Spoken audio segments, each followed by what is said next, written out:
Welcome. Tonight's episode is about possibly the most terrifying monster of them all, vampires. So, if a fascination with monsters like vampires flows through your veins, consider subscribing to my channel. Vampires are possibly the world's most chilling legend. Unconstrained by the normal realms of the mere mortal, legends of vampires go back far into history, but so little details are really known about them, which leaves us with so many paralyzing possibilities. Dangerous and powerful figures hidden in plain sight as normal or uber put together members of society, with sneaky superpowers and supreme skills of seduction, or feral, bloodthirsty monsters barely more conscious than a beast. Their spooky lore makes them perfect to cast in books and film. But is there more to the legend than an entrancing myth? Let's start at the beginning. We can't really say when the first stories of vampires were told, but there is evidence of vampires that go way back. Some say the ancient legend of Lilith, a demonic folklore figure said to exist as far back as the Adam and Eve days, is actually the very first vampire. This idea is not unnoticed in popular culture either. Movies like Bordello of Blood and 30 Days of Night depict a Lilith vampire. Sometimes they don't go into detail of the depth of that character, but the reference is there in the name alone. Early Mesopotamians believed in Lamashtu, a savage female demon-like creature who enjoyed sucking the blood from men and bringing diseases. There is also evidence of belief in vampires existing in the 1500s, mostly in the form of odd grave sites showing signs of acts people at the time might perform on a vampire to prevent it from rising again and feasting on the blood of the living. Acts such as staking the body to its grave or placing a rock or brick in its mouth, and we know of books written about the subject of vampires as early as 1732. So is a vampire a creature of its own, or is it created? An undeniably popular theory is that a bite of a vampire can turn someone into a creature of the night.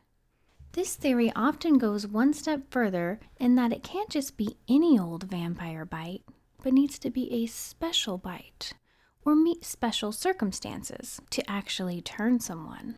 Something along the lines of it has to be done with a purpose, or you have to somehow survive the bite long enough to endure the changing process for it to work.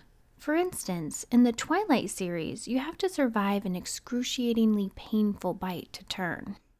But in the Middle Ages, when the belief in vampires was huge, the most popular theory was that vampires were born, or that they were cursed to eventually turn to the ways of bloodsucking.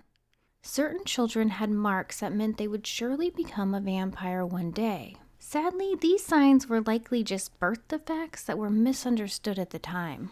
Still yet, there are some that say vampires exist, but they don't feed on blood at all, rather on the energy or life force of others.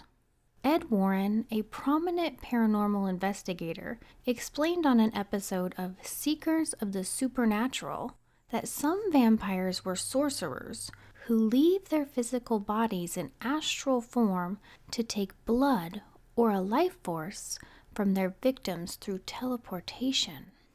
No matter how they came to be or how they take what they need, vampires have been blamed for all sorts of misfortunes spanning over the course of time. Anything from unexplained feelings of being watched, to crops dying, to murder, or entire families being wiped out by mysterious illness. With capabilities of such tragic levels, it makes sense that people would have come up with some ways to defend themselves against the havoc of the mysterious fiends known as vampires. Here are some of the ways that have been claimed over the centuries to have the power to protect or defend against vampires. Garlic. Vampires are absolutely repelled by the stuff.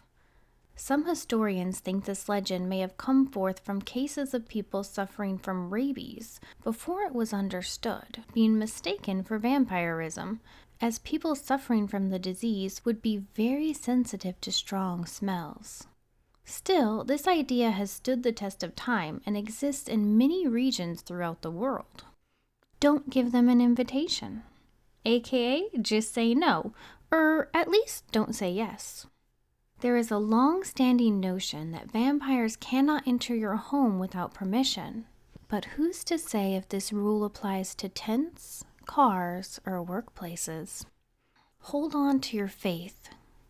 In an interview with Today Online, Lorraine Warren, a famous demonologist, said that a way to protect yourself at home from spirits and other bad entities is with your beliefs, whatever your beliefs are. And working on the same principle, holy water is also said to repel or hurt them. Grains. In a concept I first heard about through the movie The Devil and the Blacksmith on Netflix that is based on a European fairy tale, demons and the like are apparently compelled to count small objects like grains or seeds if they spill. So keeping some poppy seeds or rice in your pocket might just save your life. Or your soul. You can also put a handful of poppy seeds on a vampire's grave. This should keep them busy all night counting instead of haunting you. Stake through the heart. Legend says that stabbing a vampire through the heart with a wooden stake will neutralize it. In fact, in many older legends, a wooden stake almost anywhere into the body of a vampire will kill it. People sometimes used to put wooden stakes in the ground above a suspected vampire's grave, so if they tried to crawl out of it, they would impale themselves. Some psychologists believe the act or thought of staking was an unbeknownst psychological coping method in regard to death. Probably the same goes for the theory of decapitation. Silver. It is said that silver can hurt a vampire in much the same way it can a werewolf. Some even go as far as to create silver bullets laced with garlic, just in case. Sunlight. It is commonly believed that vampires can't walk outside in the sunshine, so perhaps there really is a reason to be happy when you're walking on sunshine. Mirrors. A long time ago, people believed that mirrors reflected the soul. As it is believed that vampires have no soul, they should not have a reflection. So checking a mirror might just give you a vital clue. Baking bread with a drop or more of vampire's blood is an old wives' tale said to prevent attacks. If you've been bitten, consuming the ashes of a vampire or eating a handful of dirt from the grave is an ancient remedy. But yuck! If preventing bites is your goal, you could try wearing a piece of jewelry with a picture of Pazuzu on it. Pazuzu is a powerful demon that is said to scare even vampires. If nothing else, the Slayer might save you. It was believed in the past that every generation had a vampire slayer out there fighting the good fight, protecting humankind. Wouldn't that be cool? And this is somewhat substantiated by an old belief from other cultures that if a husband turned into a vampire after death, he might just come back and still have relations with his wife. If she became pregnant, the child was celebrated and said to have abilities to fight off vampires. What about the most famous vampire of them all, Dracula? What do we know about him? Well, it is thought that Bram Stoker got some inspiration for the main character in his 1897 novel Dracula from the historical prince Vlad III. This Vlad fellow was absolutely ruthless when it came to his enemies, often killing and torturing them without mercy. One of his favorite methods was to impale them with a large stake, letting them die a slow, painful, and bloody death. This propensity earned Vlad the nickname Vlad the Impaler. Rumors spread that Vlad enjoyed this so much that he wouldn't mind dining next to his dead and dying victims, even dipping his bread into their blood. Perhaps he enjoyed the taste. So how did Dracula come about? Vlad's grandfather, the eldest Vlad, was accepted into a select society for nobility, the Order of the Dragon. The word for dragon in Old Romanian was Drac. This would have given Vlad II the surname Dracul, and his son Vlad III would be known as Dracula, or the son of Dracul. And that's how we get to Dracula. Perhaps luckily, vampire sightings are said to be more rare than ghost sightings. But apparently not that rare. Here are some vampire experiences from throughout history. The Highgate Cemetery vampire. Highgate Cemetery is a Victorian cemetery that has been around since the 1800s.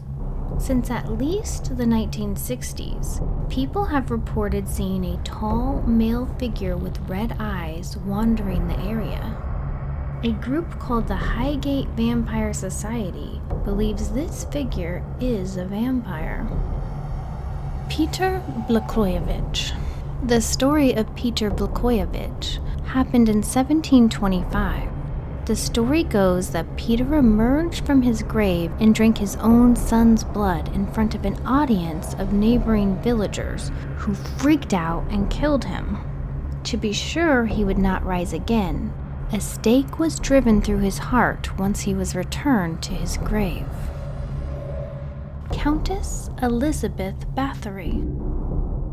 The Countess was a Transylvanian born in 1560 who was known to drink and bathe in the blood of young virgins. The Hunchbacked Vampire of Alnwick Castle.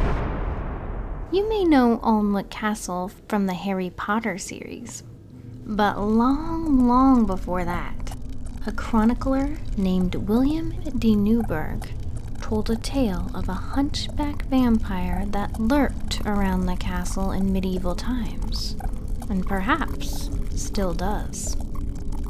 William Doggett's vampire. There is a town called Blandford in England where a man named William Doggett committed suicide in the 1760s. After this tragic deed, villagers would still say they saw him, riding in a supernatural carriage in search of human blood. Based on these claims, they dug up his remains to look for signs of vampirism. According to them, his body showed 0 signs of decomposition. That's it for our talk about the lore and history of vampires. If you have any additional knowledge you'd like to share, or perhaps a first-hand experience, feel free to comment. Thank you for watching.